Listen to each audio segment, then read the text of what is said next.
Let me talk to you about this diet. You have to eat according to what you do. If you don't work out, how often is it that people go out and they eat big meals? They go out 4 or 5 times a week, out to a restaurant, they order big meals, 3-course meals, they're eating dessert, they're eating a starter. What do those people get in return for what they've been doing?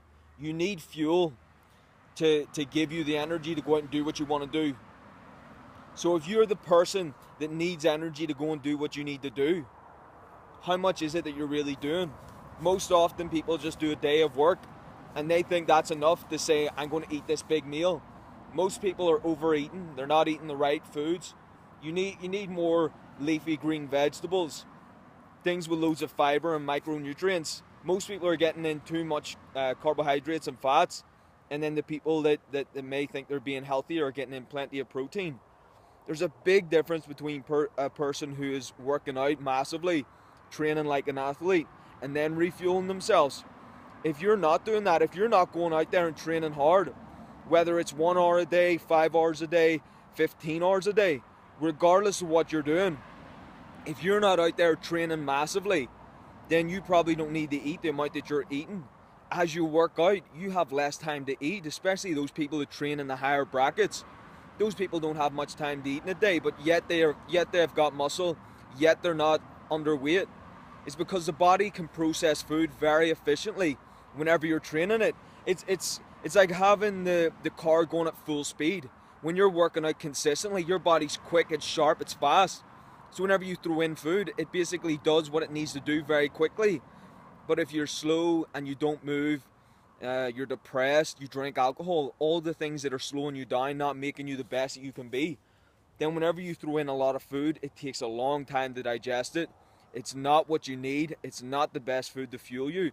And more than likely, you cause health problems. If you want to understand diet, you need to eat according to the amount of activity that you do.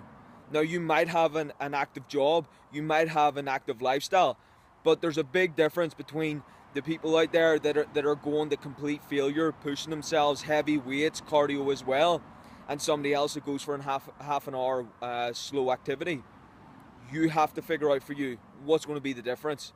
Because if you're just continuously eating the same type of foods and you're not really getting the results that you want, but you research stuff about diet and you do something like decrease your carbohydrates and increase your protein, that's not really the big shift and the big difference in your life.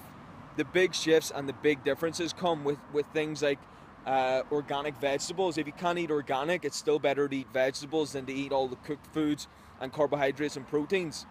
And let something like working out, regardless of your level of ability, if you've never done a workout, you going out for a walk is going to be far better and far tougher than someone who's used to doing the same workout every day. So let that be motivation for you to go out and do something, and then use the foods that you like as a reward for doing it. But too often people just eat the same thing over and over again. They don't get any healthier, and usually they start to gain weight. If you want to understand diet, you need to eat according to the amount of activity that you do. It's not always just your body type. It's not always that you need to eat a certain amount of calories each day.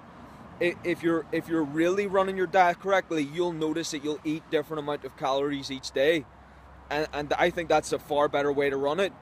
Unless you're trying to gain weight and there's something you have to gain weight for and you have to force yourself to eat, then there's no reason for you to push up into those higher calories other than you've been told it. You can get an amazing physique, great results, and go on to be a great athlete as long as you keep working your diet according to yourself and not trying to follow someone else's plan. Nobody understands how your body works better than you. It's up to you to find that out. And it's amazing that you want to find out about your diet, but you can't go and pay for somebody else's program who doesn't know you. I'm not saying those things are bad. You go find out if you want to do that.